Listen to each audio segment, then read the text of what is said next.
नवापूर तालुक्यातील चिंचपाडा बायपासवर भीषण अपघात, 18 वर्षीय युवक ठार, सोबत असलेला जिवलग मित्र गंभीर.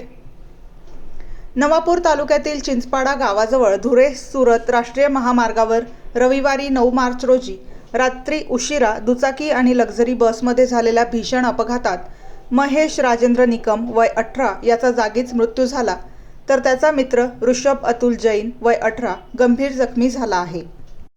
दोघे मित्र हिरो स्प्लेंडर दुचाकीवरून महालक्ष्मी हॉटेलकडे जात असताना चिंचपाडा स्टेशन फाट्याजवळ शिवान पेट्रोल पंपासमोर समोरून येणाऱ्या श्रीनाथ ट्रॅव्हल्सच्या लक्झरी बसची जोरदार धडक बसली. अपघात इतका भीषण होता की दुचाकी बसच्या पुढील चाकाखाली अडकून सुमारे 10 ते 15 फूट फरफटली. यात महेश निकमचा जागीच मृत्यू झाला, तर ऋषभ जैन याला गंभीर जखमी अवस्थेत गुजरातमधील खासगी रुग्णालयात हलवण्यात आले असून त्याची प्रकृती चिंताजनक आहे. अपघातानंतर बस चालक व वाहक घटनास्थळावरून फरार झाल्याची माहिती समोर आली आहे. या प्रकरणी विसरवाडी पोलीस ठाण्यात बस चालकाविरुद्ध गुन्हा दाखल करण्यात आला असून पुढील तपास सुरू आहे. ब्युरो रिपोर्ट बेधडक मी मराठी न्यूज. सुमित गिरासे, विसरवाडी.